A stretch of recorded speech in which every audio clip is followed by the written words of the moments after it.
Thanks for that. Good evening, family of choice. My name is Jill, and I'm a grateful recovered alcoholic, and welcome to Meditate at 8's weekly Big Book Club. Tonight, we are doing something a little bit different in that we ended last week with the third step prayer. And we gave everyone the option who was here last week of writing their own third step prayer. And we started this meeting, as Amy just read, the set-aside prayer. And you might have noticed that the one that we share is different than the one, say, at the beginning of the Bronx Big Book study. It is derived, so this is Sarah's, and it specifically talks about spiritual terms. All of these references can be found in the Big Book. All of these different things are extracted from the Big Book. But this is Sarah's version with her butterflies around the outside. The Bronx's one is different. So it's the same fundamentals, but with like all of the prayers that are in the Big Book, it is super important to not just repeat them without thinking about moving them from your mouth to your head to your heart. And for example, God grant me the serenity to here Amy's popped up. Okay, this is the version from the Bronx. It's slightly different fonts. My disease is included there. The meetings are included there. So what basically what these are is asking us to have a teachable mind, to set aside everything that we come in here thinking we know about AA. In Sarah's version, these are you write your own. And so what we did last week is we got to the third step prayer, and my own experience with it was I'm not a thiner, thouer writer. That's not how I speak. That's not how I think. And because I'm not a church-going person, God, I offer myself to thee. So for me, it's like, hey, higher power, here's Jill. Take all of me. Break me down and then build me up as you'd like, higher power. So as thou wilt didn't resonate with me. And I will. I want my higher power to speak with me. I want you to have a message delivered tonight that's straight from my higher power. And hopefully you hear something tonight that's going to help you in your journey. So for this sort of exercise, I had to personalize it because this prayer, as many times as I read it and said it, just didn't get my heart. So what I suggested last week is that everybody in here that wanted to have a go at writing their own version of the third step prayer. And so how we're going to start tonight's meeting is for those who would like to share their prayers, I want you to just raise your hand. This is being recorded. So if you don't want to be in the recording, Amy will go as far as we can, and then I'm going to start. Okay, so we are now ready to move on to step 4. And this is where I'm going to hand it over to Amy. She's prepared some information on this and her lead. And if something mind-blowing comes to mind, I'll add it my 2 cents worth because we can't help that. That's just what happens. But Amy, this is over to you. Okay, so I'm just going to keep going line by line. I think Jill's only asking me to help out because I just happened to do this. I'm in one of the BBA workshops, and we meet at 6:30 in the morning on Saturdays. It started in July and it goes till next October. So I'm kind of excited. It's crazy, but we are on this. So the last 5 or 6 weeks we've been doing step 4, and I've been talking to Jill about it. So that's why. But let's just do our normal process here. Does anybody want to start with that? We're right here, I believe, right? I thought, yeah, we're right here on this. Therefore, I believe is where we left off. Sherry, was that right? I think we were actually on the next paragraph. We did exactly the same thing, but since we're starting, I thought we would start back. Yeah, so let's see. Right place Sherry, is Sherry there? I can't see all the people right now. Sherry, do you want to start reading us at therefore? I lost her somewhere. No, there she is. Hi, I'm Kim. I'm Hi, sorry about that. Let me do step out of the room for just a second. Okay. Sorry, what paragraph? Therefore? Okay, great. Yeah, on page 64. Thank you. Okay, therefore, we started upon a personal inventory. This was step 4. A business which takes no regular inventory usually goes broke. Taking a commercial inventory is a fact-finding and a fact-facing process. It is an effort to discover the truth about the stock in trade.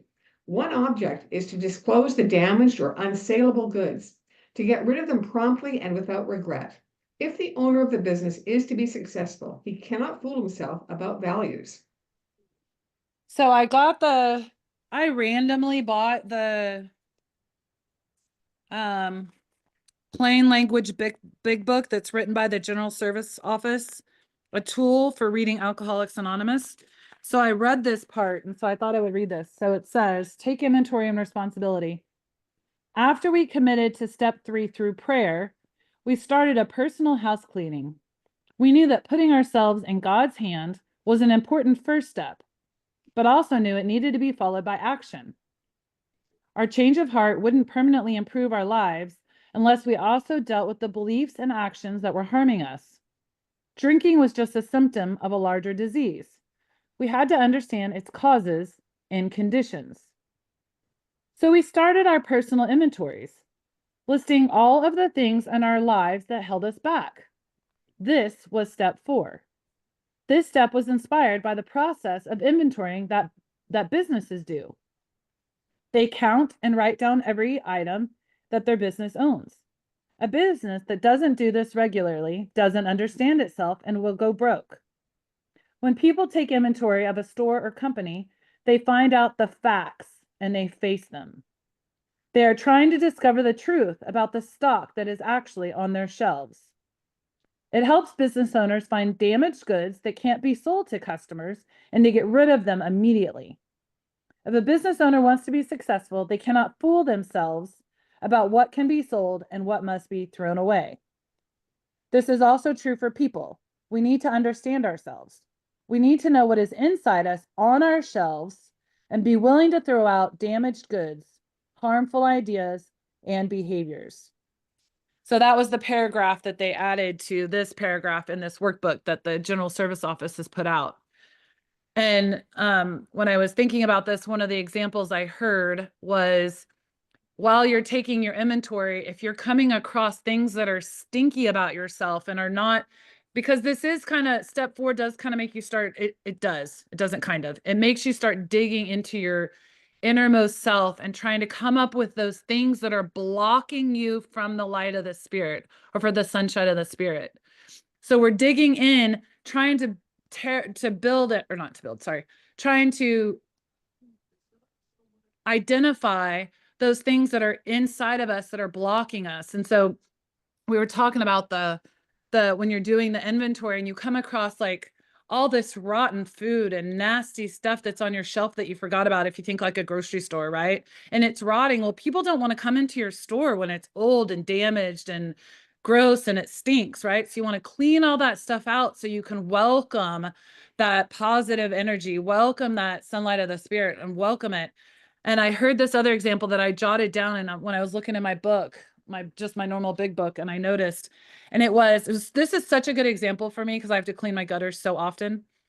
But is that, you know how like you have your gutters, right? And the water's coming off your roof.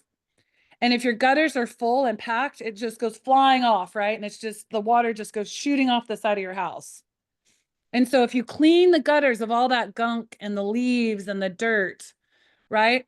Then the water can filter down like it's supposed to, right? So you want to clear out all this. The whole point of the inventory is to go in and just identify these resentments, these angers, which we're going to go in a second, all these different things, you know, your sex inventory as we get there, to clear all that out so that all that can flow through really nicely and just fill your spirit because all that is out. So it does feel a little more like at the beginning, you do kind of feel like, oh, I'm bringing up all the bad stuff.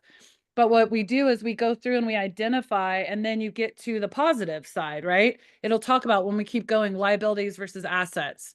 So let's keep going. I mean, please fill in anybody who wants to talk. Just want to remind people in the chat the definitions. Oh, yeah, thank you. Thanks, Gary. I love the definitions. Okay, Sherry, will you keep reading that we did exactly the same? So this is where we really are starting. Okay, great. We did exactly the same thing with our lives. We took stock honestly. First, we searched out the flaws in our makeup which caused our failure. Being convinced that self manifested in various ways was what had defeated us, we considered its common manifestations. Okay, so I'm just going to read this little part and then I'll keep going unless someone has a comment. So we did exactly the same thing with our lives. We took stock honestly. First, we searched out our flaws and our personality that caused our struggles. Since we already believed that selfishness was what hurt us the most, we began there. We thought long and hard about the traits and actions related to selfishness. And so that's what that book shared about that.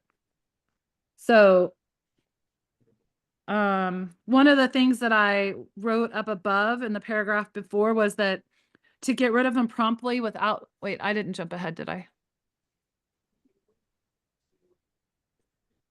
No, you're there. I'm right here. Yep. To get rid of them promptly without regret, right? Oh, hold on. Well, while you're finding that, Go ahead. Yeah, you got it right there. Go ahead. Okay, so I'm just going to pop in an example here. My father used to say to me, and I want you to think about inventory a little bit like this because this sure helped me. Imagine you're going to the world's greatest buffet and all your favorite foods are on there. And you've got a plate that's a finite size. And because you like the first dish so much, you just dump a whole bunch of it on your plate. And then by the time you get to the end of that buffet, you found things along the way that are so much better for you and will actually be more nutritious. So then you keep piling things on because you haven't really figured out what you want on your plate, whether anything has gone off. And then things start falling off because you just keep piling things on and you don't necessarily have control over what's going to fall off your plate. And the end result is you leave the buffet with a bunch of stuff you really don't want to eat. So this stock in trade, where we're assessing what we have, and it's the damaged, and as Gary has put in the definitions, unsaleable, not capable of or being fit for selling or marketing. And this is also no fit purpose for our journey going forward. So we're ruthless here. We go through it and we see what is no longer serving us. And we sever off all the things that are no longer giving us the growth that we're going to need room for. And then with this program, we'll go to the step 4 promises at the end. We find all the things to replace it with. Back to you, Amy. Yeah, beautiful. Hey, Gary, since you're right there on my screen, you want to start with resentment as the #1 offender?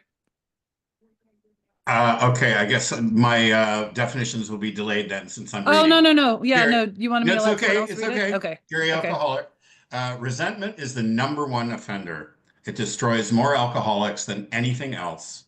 From it stem all forms of spiritual disease. Actually, I can press click at the same time. There's resentment's definition. For we have not only mentally and physically ill, we have been spiritually sick. When the spiritual malady, hold, I like it. sorry, blah, blah, blah, click, paste. There we go, malady. When the spiritual malady is overcome, we straighten out mentally and physically. In dealing with resentments, we set them on paper. We listed people, institutions, or principles with whom we were angry. We asked ourselves why we were angry. In most cases, it was found that our self-esteem, our pocketbooks, our ambitions, our personal relationships, including sex, were hurt or threatened. So we were sore. We were burned up. Beautiful. Look at you multitask. I love it. So it says, we have come to believe that resentment is the worst offender. Resentment is feeling anger and being treated unfairly. It is a feeling of holding a grudge. It means staying angry at someone for a long period of time. It destroys more alcoholics than anything else. We alcoholics are not only mentally and physically ill, we are spiritually ill. And we think resentment is the source of many forms of spiritual disease. To fully recover, we need to cure our spiritual illness. Better mental and physical health will follow. So one of the things I wanted to note here, I have a little bit to say here, is that order, the order that it is written right here. I'll highlight it right there. So when we are spiritually, from it stems all forms of spiritual disease, for we have not only been mentally and physically ill, we have been spiritually sick. When the spiritual malady is overcome,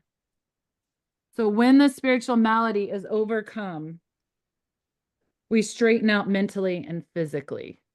And I think that is beautiful, because the point is, alcoholics have to admit complete defeat, and that we have to have a power outside of ourselves, a higher power that heals that aspect, right? We need that peace before we can straighten out mentally and physically. So that order, I wrote order right there in my book. That order to me was really, that stands out. And that's where, because I've gone back and done some like thinking on my own between a couple of you when you get deep into this topic about a hard drinker and alcoholic. And the book literally says you have a normal drinker, a hard drinker, and then you have the alcoholic. And at one point, I probably was just a hard drinker, and then I crossed that line where I pickled myself and I couldn't go back. That I needed a higher power to cure me. I needed the three sides of the triangle, right? I had all three sides of the triangle, because a hard drinker can straighten out mentally and physically on their own, right? There's something out there that stops them enough. And a great example for me, because I've met the grandpa and I live in America and in Texas, that the second Bush wasn't out, he drank heavily, and his wife went to him early in his career and said, if you don't stop drinking, I'm going to leave you. Because he's been asked why he doesn't go to AA. And he said, well, I was able to stop. My wife's demands, I was able to stop. That makes him a hard drinker. And the difference between the alcoholic, to me, is needing that spiritual malady and needing all three sides of the triangle, needing the steps, that the actions, needing the fellowship, and that spiritual side. So we have a spiritual sickness that requires a spiritual solution. And I stole that straight from Trina because I've heard it say it a zillion times. So Trina, you've got your hand raised, so it's all yours, girl. You disappeared, so I'm assuming you're unmuting. Oh no, did she just fall off? Oh, there she is. Wait till after, but the one thing. Are we going to get to the end of that paragraph and then have input, Amy? Oh, is that not the end? We were burned up? Oh, you've gone to, okay, including, okay, so I thought you went back to the spirit. I did. I just stayed. This is all this one paragraph. Okay, that's all I was going to say. We'll go to Trina. I just want for the record of the recording to read in Gary's definition of resentment, because this is where it appears in dealing with resentment, which is this number one offender. And this is the definition just for the recording. Resentments: a persistent feeling of ill will and suppressed anger caused by a sense of injustice, insult, injury, offense, or wrongdoing. That's just for the record, because those of us who are doing this live can see it in the chat. So for the recording, just wanted to read that one in because it's important. Okay, carry on. Okay, Trina, you're up. Yeah, I was gonna say, we say like resentment is re-feeling something, keeping going back, right? But what I was gonna say about when you said that they're in order about, when we straighten out spiritually, then we straighten out physically and mentally. And that's one thing that's so important to know, right? Like that's why this is a spiritual solution. So many people that come to AA, they're only concentrating on the physical and mental obsession. They're like, they don't want to drink. They want their mind to not get them to drink, or they want their physical craving to go away, but it never works. They have that, just like what you said, we got to do the spiritual. Once we deal with the spiritual, then the physical and mental go away naturally. But if we're constantly only concentrating on the mental and the physical aspect of drinking, which a lot of people do before they'll never, that's why they don't recover. And that's why relapse happens a lot. If that makes sense. Exactly. Anybody else? This Amy, is a actually, just to further your story about Bush, because I actually watched the movie about him, and that's very true. I met a friend in Puerto Vallarta, and he was of the heavy drinking type and just quit because it was affecting his business and his wife and relationship. So there's another example of someone who drank a lot, but it was just the alcohol. And once they put the alcohol down, everything else was fine and they didn't have to worry about it. Yeah, and I've heard people share like that's the, I mean, our book does say heavy drinker than alcoholic, and that's why there are people that can come to AA and they just say, keep coming back, keep coming to the meetings, and that's all they need. That fellowship, that time that they come to the meetings and they walk away, that's all they need because they're maybe just a heavy drinker. And so that interaction and that time, and so that, you know, meeting makers make it, or whatever they say, that may be all they need.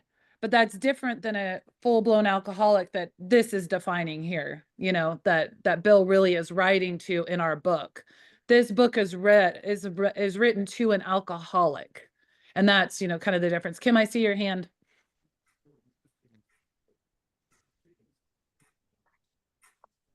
I mean, you know, like, sheesh. When I like first went to medical school, I realized I was a heavy drinker, but I said, you know, I'm not going to pass these classes if I continue this behavior. So I stopped drinking. I did. But, you know, as soon as I got into residency, internal medicine, and then I said, oh, shit, okay, I can go here and do this work. And on the weekends, I could do this and this and this and this. And then, so it allowed my disease to progress, even though there was,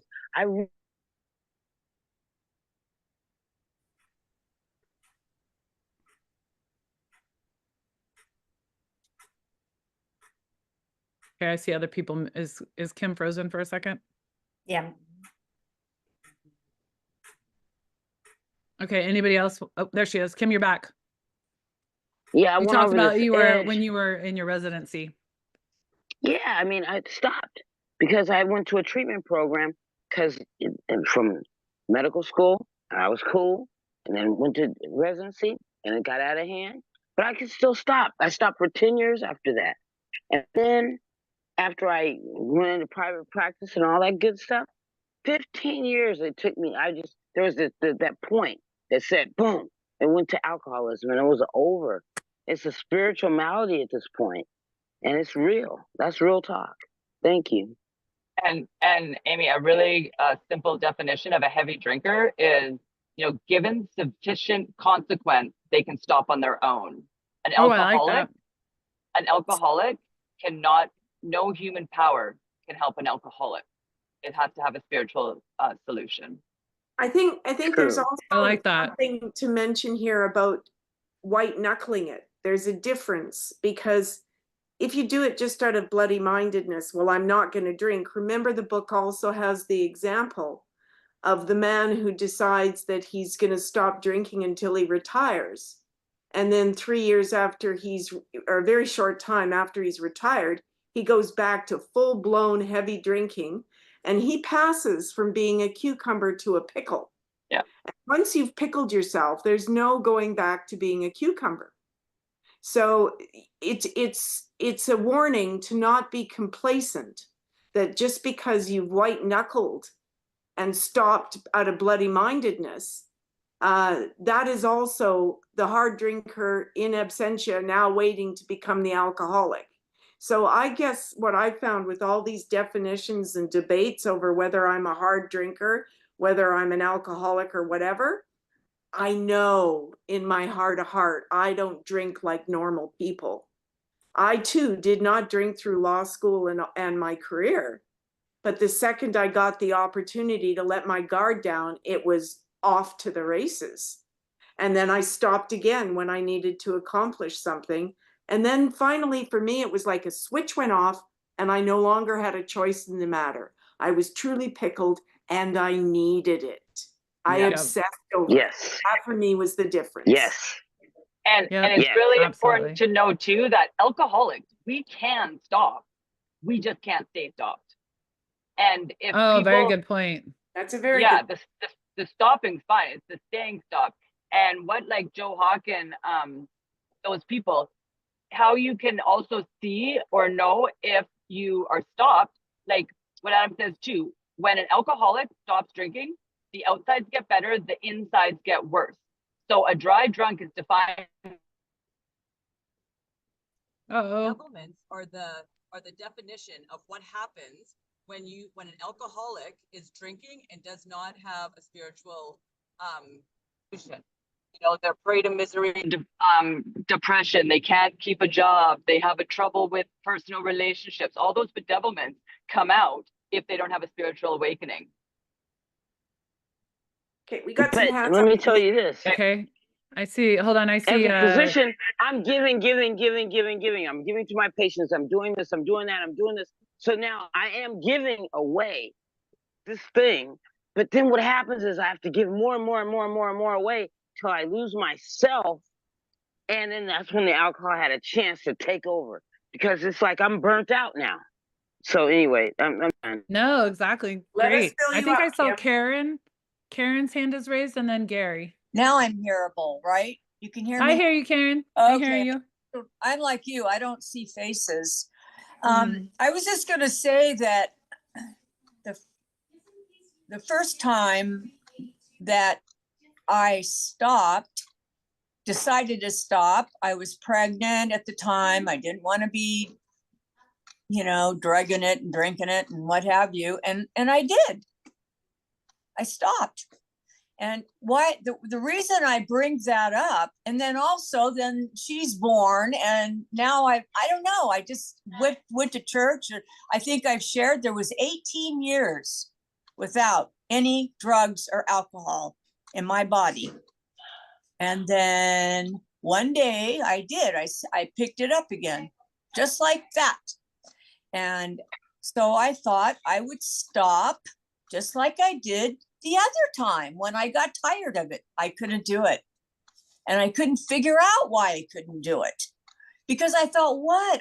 It happened that time. How come it's not happening this time? I haven't been able to stop. And so I just wanted to share that. No, that's great. Karen, that's beautiful.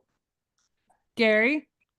Yeah, I think what we're talking about, and Jill knows better than anyone because she's been so studious studying this disease, is that those of us who are alcoholics have that enzyme. 1 in 10 have it. As soon as it is unleashed, that's it. We have no hope in hell of ever putting the bottle down on our own. That's the difference between the heavy drinker, right? They can be partying every night, go, but they don't have that enzyme, and they can put it down. And we are not that fortunate. We have, and this has been a big part of my recovery this time, is understanding my disease. Thank you, Jill, because you are the most studious person I know when it comes to this disease and understanding it. That's it. We're 1 in 10. We are the 1 in 10 that have that enzyme. We're born with it. Not everyone will what's the word? Ignite it. That's not the word.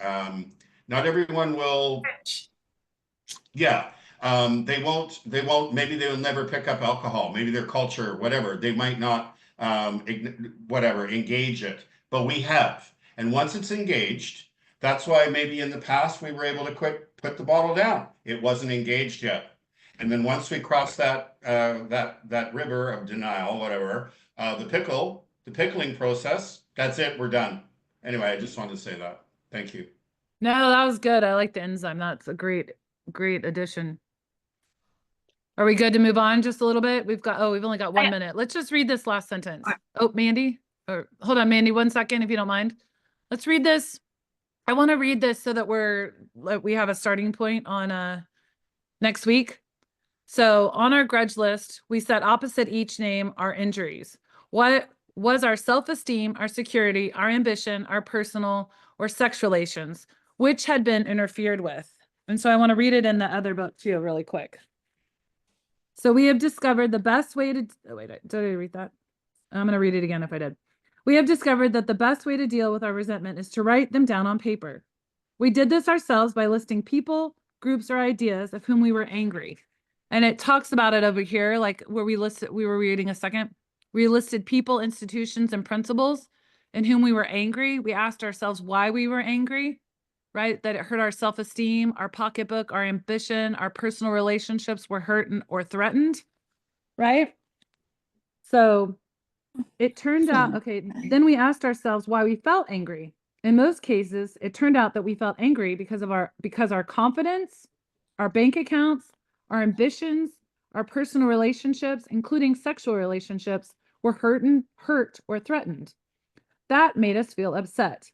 We felt like we had been wronged. Our grudge list, we wrote down names in one column. In the second column, we put down what the person did to make us angry. In the third column, we wrote what we felt was affected by this behavior. Was it our self-esteem, our security, our ambition, our personal relationships, or our sexual relations? And so if you're in your book, you can see that that's where they start these columns. And this is from Bob, right? Bob and Bill, that they wrote out. And so I was going to share just to give you, I just want to give you a prequel. I didn't share this with Jill, so she might disagree. So sorry, Jill. Let me just pull this up really quick. So I lost it somewhere. There's no disagreement. It's higher powers talking. So I have this, and I've got a couple of examples that we can share, but it's a way of doing it. The columns, I've got the column worksheets too, but it's another way we can do is like where you say I'm a resentful at, what's the cause and how does it affect me? And it lists those: self-esteem, pride, ambition, security, personal relations, sex, and pocketbook. And so this is where I would like for us to eventually get to, or I can share.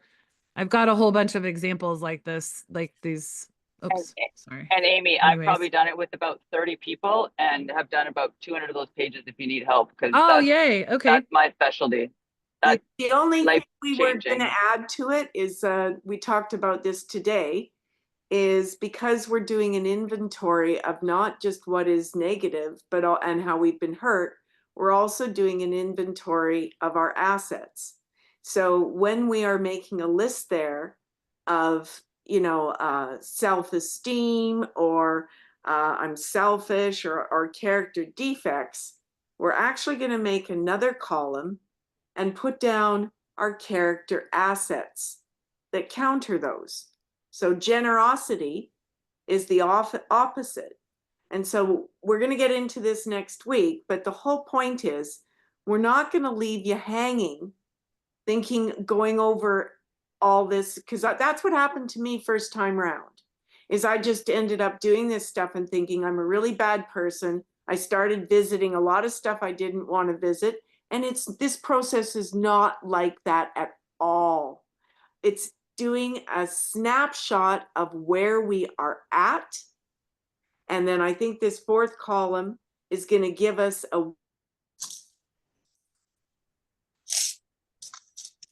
Uh-oh, Jill, did you just cut off? meeting is in the 12 by 12.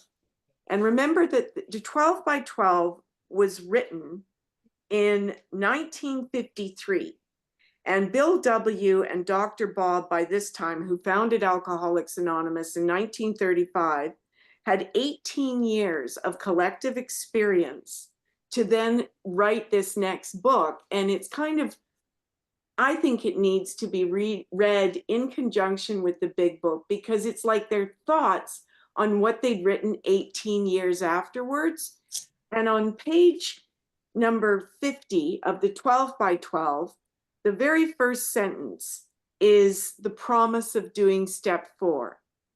As we persist, a brand new kind of confidence is born, and the sense of relief at finally facing ourselves, facing myself, it's indescribable.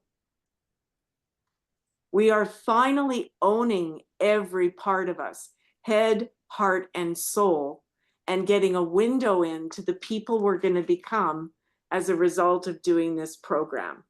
Back to you, Amy. Jill, where did you just read that from? That is page 50 at the top, 12 by 12. And okay, it's thank you. Fourth step promise. Perfect. I just want to jot that down and make sure it was in.